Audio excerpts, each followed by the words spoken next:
Well, hey everybody, it is Shannon Jewel here at Knott's Berry Farm Independence Hall. It's finally open. We're going to check it out. Yes, today we're at Knott's Berry Farm.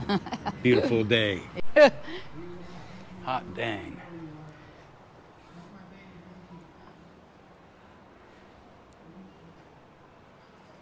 Hello. This is so awesome. That is cool.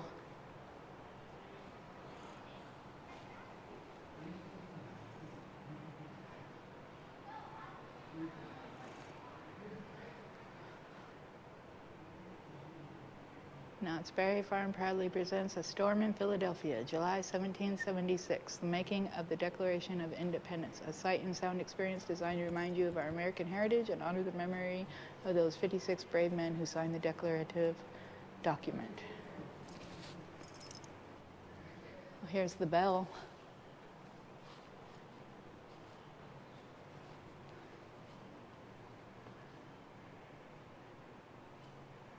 Exact replica Liberty Bell.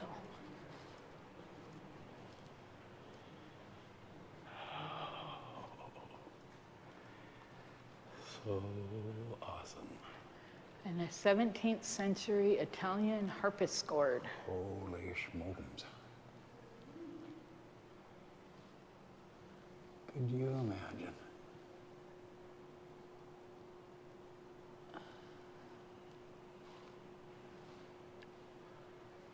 Hey. Hi.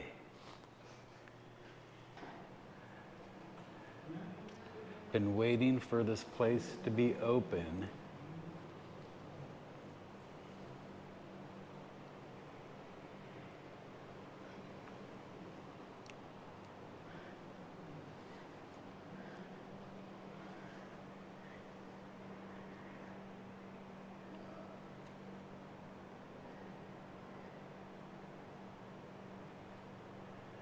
Is this a scarf? Just Yeah, it's a scarf. Awesome.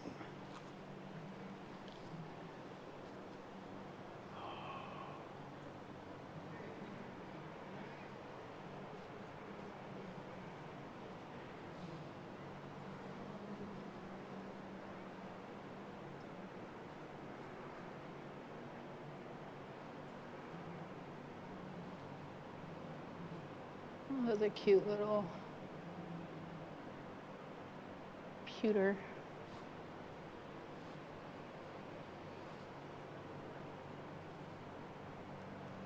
Walter Knott.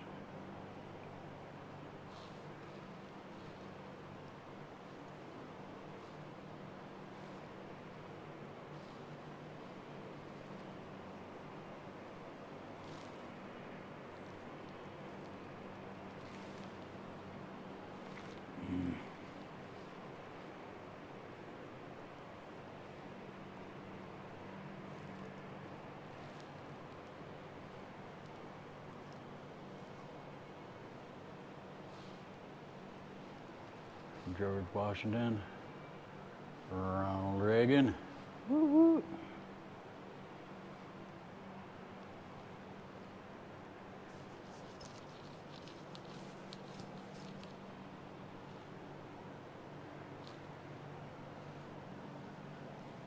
That's an exact replica how long have of the lantern used to like signal statues or Revere on animatronics or April whatever they used to 18th, have in there? How long have they been 1775. gone? Oh, they're still there. Did you want to watch the show? Yeah. Yeah. I was going to ask you guys, but I wasn't. Oh, that's good, honey. They still have it. Yeah, we still have it. Sweet. Yeah. Early July, 1776, to debate the issue of our independence from England.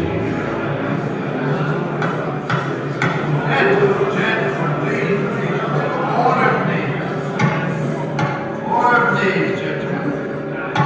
The Second Continental Congress is now in session. The chair recognizes Mr. Lee of Virginia. Mr. Hancock, Mr. Lee. I have a resolution to lay before this body. A resolution which reflects deeply upon the question of what terms we should consider in any further negotiations with the enemy. According to the instructions of my constituents in Virginia, I am asked to propose this resolution before Congress. Resolved, that these united colonies are and of right ought to be free and independent states, that they are absolved from all allegiance to the British Crown, and that all political connection between them and the state of Great Britain is and ought to be totally dissolved. Mr. Chairman, Yes, Mr. Adams. I wholeheartedly second this resolution. So noted, Mr. Adams. Independence? Complete independence? It's fantastic. We even think seriously of considering it. Gentlemen, the resolution has been moved and seconded. The floor is now open for debate and comments on this resolution for independence. Praise be to heaven! Now our people really have something to fight for. Only extremists could put forth such ideas. Sir, this struggle was not intended to degenerate into total war and anarchy. Yes, what kind of extremist proposal is this? We are supposed to be in a limited war to secure specific rights for these colonies. Let us not forget the true issues, gentlemen. Have we forgotten that these colonies were driven to take up arms? Gentlemen, please, one at a time. The chair recognizes Mr. Samuel Adams of Massachusetts. Thank you, Mr. Chairman. As it now stands, gentlemen, many of our soldiers wonder what they are really suffering and dying for. This Declaration of Independence will give our people new hope. It will give us something really worth living for, and, if need be, worth dying for. Our intent has never been to destroy or throw over that government, but to reform it and safeguard ourselves under its protection. Complete independence? Why, that would be like a child being thrust out of his father's house. As much as Great Britain is our sworn enemy, we must not offend her too much. Is this the talk of appeasement? Why, think what would happen if we were to carry this resistance too far. Let us first make a new peace proposal to the British, a better, more humble attempt. While the very roots of our society are firmly implanted upon English soil. Our customs, our traditions, complete independence, it's simply unthinkable. Peace at any cost, is that what you mean? Gentlemen, is it not far better to live under the Red Coats than to risk total devastation of these colonies in unlimited warfare? Mr. Chair, The chair recognizes Mr. George Ross of Pennsylvania. the British and their sympathizers here in our land charge that this Congress is only a minority representation. Aye, and in a sense that is true. For by our own estimation, 1/3 of the inhabitants of this country are still loyal to the King of England. Another third are indifferent to freedom struggle altogether. That only leaves about a third who are dedicated patriots. Many of these patriots are now under arms on the field of battle. What of them? It is they who are willing to make a reality of the rights we argue for, make them real by writing their sentiments often enough in pools of their own blood. We owe them something more for their lives than a negotiated stalemate.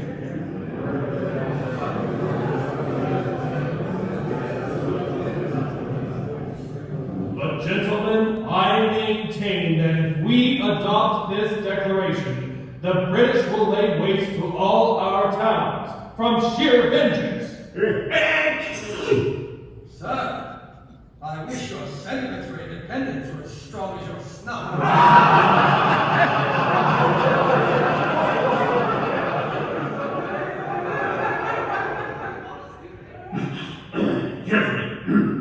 Gentlemen, the acts of the Crown are unquestionably wrong and should be resisted to the hilt. Unless we simply must continue our attempts to negotiate for a peaceful settlement to this conflict. This Declaration of Independence is going too far. Far too far. Yes, I agree. Peace, sweet, reasonable peace has never been our dearest object. Mr. Chairman, Yes, Mr. Adams. our towns are built of wood and brick. If they are burned down, we can rebuild them. But if we ever allow our liberty to be lost, it will be gone forever. Gentlemen, Dr. Franklin has something to say. The chair recognizes Dr. Benjamin Franklin. Is there indeed any wisdom in going further in our negotiations for peace with our enemy?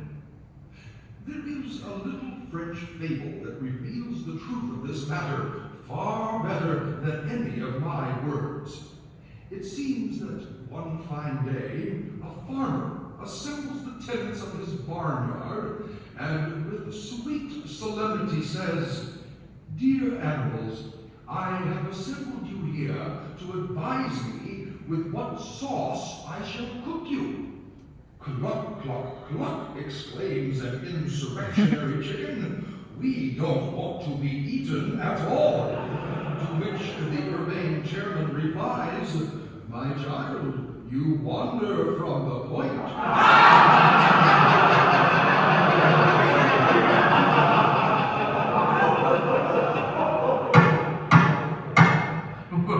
Well, gentlemen, it seems that the debate on independency could go on forever. Therefore, I will appoint a committee of 5 to draft a declaration and submit it to this Congress for approval. Mr. John Adams of Massachusetts, Mr. Roger Sherman of Connecticut, Mr. Robert Livingston of New York, Dr. Franklin of Pennsylvania, and Mr. Thomas Jefferson of Virginia. This Congress will stay adjourned until recalled by word of Secretary Thompson.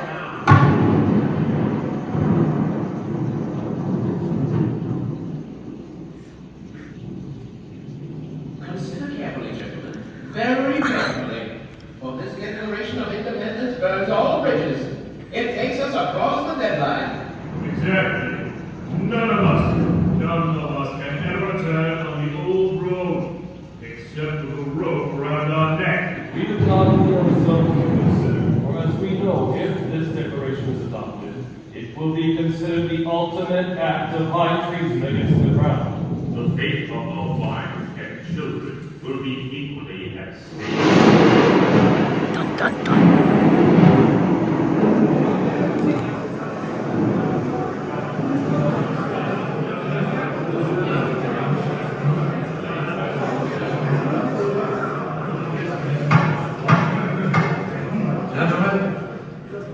Jefferson's completed draft of the Declaration of Independence is before you. We must now commence the vote. Mr. Thompson, you will call the roll and record the votes. If Delaware says yes, we will go along. Only if New York agrees will we consent. Well, if the majority seems to think it wise, we will concur also. As you know, defer it. There will be a better time. The idea is good, but the time may be premature. I say we must have more time to consider so serious a change. More attempts at negotiation. Order, gentlemen. Chair recognizes Mr. John Adams. Sink or swim. Live or die, survive or perish. I give my hand and my heart to this vote. It is true, indeed, that in the beginning we aimed not at independence, but there is a divinity which shapes our ends. Why should we defer this declaration? Is any man so weak as now to hope for a reconciliation with England? You and I indeed may rue it. We may not live to the time when this declaration shall be made good. We may die. Die colonists. Die slaves. Be it so. If it be the pleasure of heaven that my country shall require the poor offering of my life, this victim shall be ready.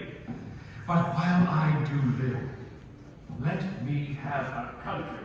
And in that, our free country. Whatever may be our fate, be assured that this declaration will stand. It may cost treasure, and it may cost blood, but it will stand. Through the thick gloom of the present, I see the brightness of the future as the sun in heaven. We shall make this a glorious and immortal day. When we are in our graves, our children will honor it. They will celebrate it with thanksgiving, with festivities, with bonfires and illuminations. On its annual return, they will shed tears, not of subjection and slavery, not of agony and distress, but of gratitude and joy. Sirs, before God, I believe the hour has come. My judgment approves this measure, and my whole heart is in it.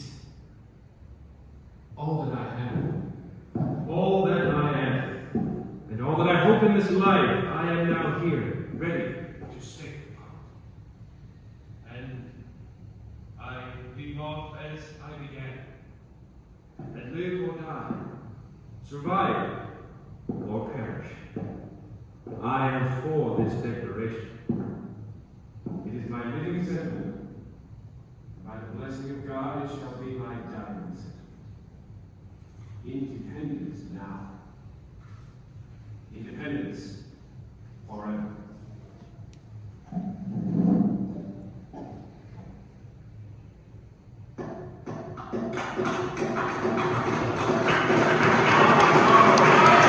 Bravo, bravo. Independence now, independence forever.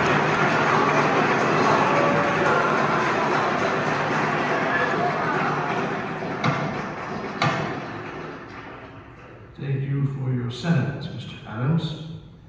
Your words are timely and well chosen. Gentlemen, the time has come to avow our belief in the future of this country and cast our votes on this declaration. Be advised that we must be unanimous. We must hang together on this issue. Or most assuredly, we will all hang separately.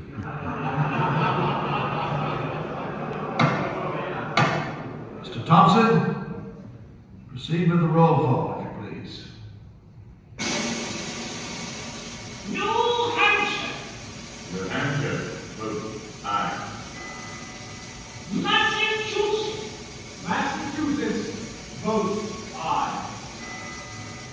Rhode Island, Rhode Island, vote aye. Connecticut, vote aye. New York, New York, abstain. New Jersey, New Jersey says aye.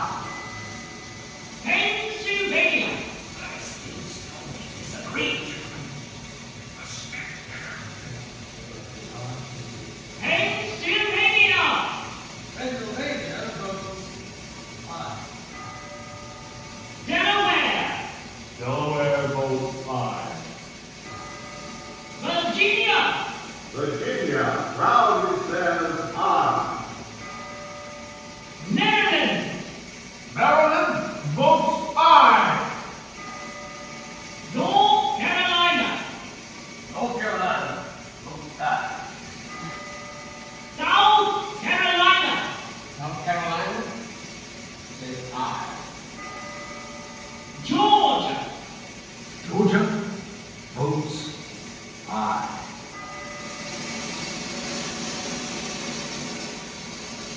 the roll call is completed.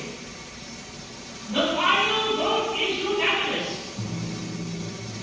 12 ayes, 1 abstention.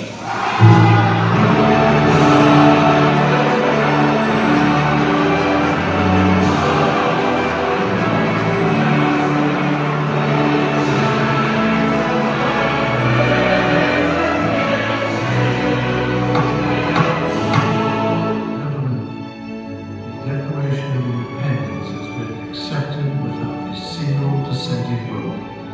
And by this action, we have pledged for its support our lives, our fortunes, and our sacred honor.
mighty revolution has been gloriously completed in this land, so that millions yet to be born may live in freedom. I wonder if future generations will remember what this declaration has cost this generation in treasure, sacrifice, and love. If I had ever thought for a moment that they would forget, I would root to my dying day ever having played a part in this work. Today, a new constellation glows brightly in the heavens. A new nation has been born. We will, with God's help, continue to cherish, preserve, and indeed protect it with our lives, our fortunes, and our sacred honor. I wonder if future generations will do the same. I wonder if they will be able to keep this new nation. I wonder if they will be able to keep it.